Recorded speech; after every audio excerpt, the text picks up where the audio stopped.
Well, God had opened the Jordan River, and the people crossed over into dry land. Now they were finally in the land of Canaan after 40 long years. They were in the land that God had promised them. And they began to get ready to occupy this whole land. It would not be easy to do because they couldn't just walk in and just start building houses. They didn't own the land yet. They actually had to conquer it. There were people living there. And it would be impossible for them to do it by themselves without a huge army and all kinds of things. But God was with them, wasn't he? And remember the high walls of Jericho? That was going to be, how were they going to get over those walls? Well, one day, as Joshua was thinking about how he would conquer the city, he noticed that there was a man standing nearby. And he'd never seen this man before. And he shouted to the man, "Are you with us, or are you the enemies on the enemy's side?" And the man replied, "I am the captain of the Lord's army." The captain of the Lord's army? Who would that be? Well, you know, in the Bible, whenever it talks about a special person like the captain of the Lord's army, this is God himself. And when God comes to earth as a man, many scholars say it was actually Jesus. Even before he was born, he appeared on earth. So God himself is speaking to Joshua in the form of a captain of an army. And Joshua bowed down to the before him, and he said, "Tell me your command." And the captain said, "Take off your shoes, for the ground you are standing on is holy ground." So then God told Joshua exactly what he needed to do to conquer Jericho.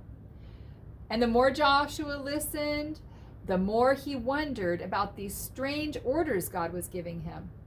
But he trusted God, and he was going to tell the people exactly what they were to do when they went to conquer Jericho. Well, this is what the plan was. The Israelites were going to march around the city in a great procession. They were all going to move towards the city of Jericho. And remember, there were a lot of people, weren't there? Hundreds of thousands, if not even 1 million people. And they would come to Jericho and make a big, long parade, almost like a parade, a procession around the city. They would have some soldiers in the very front, followed by the priests. And then they would have 2 priests carrying the Ark of the Covenant. Now remember, the Ark was the special box that God said to build, and the 10 Commandments were in there, and Aaron's rod that budded. And they were to make this long line of people. And let's see. Joshua was part of that, of course. Where'd our Joshua go? Here he is. And they were going to march around the city. But there had to be complete silence. No one was to say a word, not a single word, until Joshua would tell them to say something. Well, the gates of the city were tightly shut and barred, and the people in Jericho were looking out and saw all these people coming, and I'm sure they were getting to be very afraid, wondering what was going to happen. And they were probably getting ready for a battle. They had seen the Israelites cross the Jordan River and saw this great mass of people coming, and they were wondering what is going to happen. Well, early one morning, the people of Jericho heard the sound of trumpets. Doo, doo, doo, doo, doo. And the king probably thought they were getting ready to attack. So I bet his soldiers on the inside were getting ready. But he didn't hear the usual sound of battle. He didn't hear swords and things. All he heard was walking. He heard the crunch, crunch, crunch of their feet as they walked around the city. There was no sound. Nobody was talking. Only the ram's horns and only the crunching of their feet, their marching feet. And the people of Jericho were watching the walls. They were probably all on the top of the walls watching this happen. And it looked so strange and mysterious. What are they doing? Why are they just walking around our city? And as they completed the circle once around, they all went home.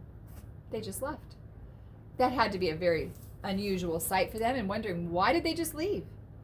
Well, the next day, the same thing happened. They heard the doo-doo-doo-doo-doo from trumpets, and they heard the crunch, crunch, crunch, crunch of the marching feet, and not a single word from anyone.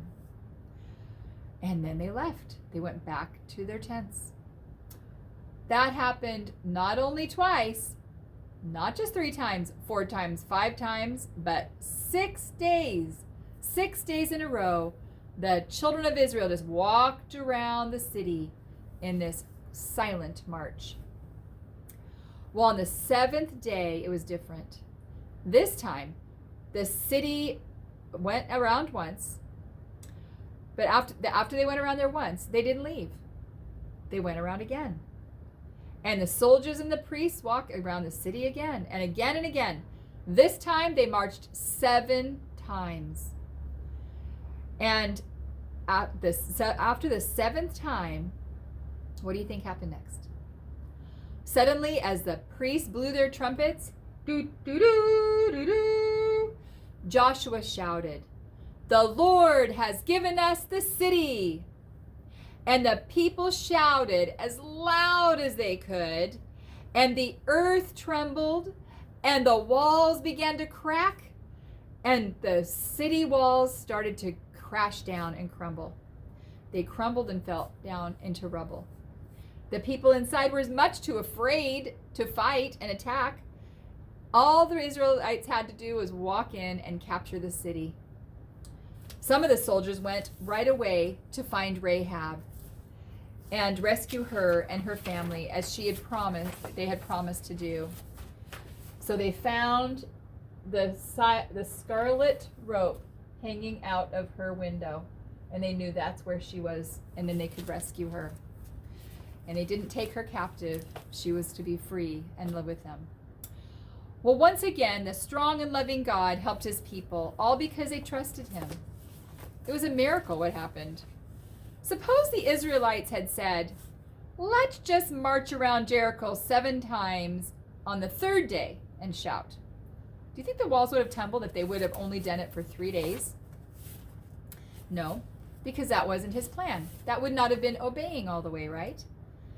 They had to walk around silently all those days, and then on the 7th day, the 7th time around, is when the walls came tumbling down. But the Israelites had to obey all the way, not just part of the way, and they had to trust God completely, which is what they did. It's just the same for us. We need to obey God all the way, completely, and trust him. And he will take care of us. He will provide for us and bless us. He understands. He knows his whole plan.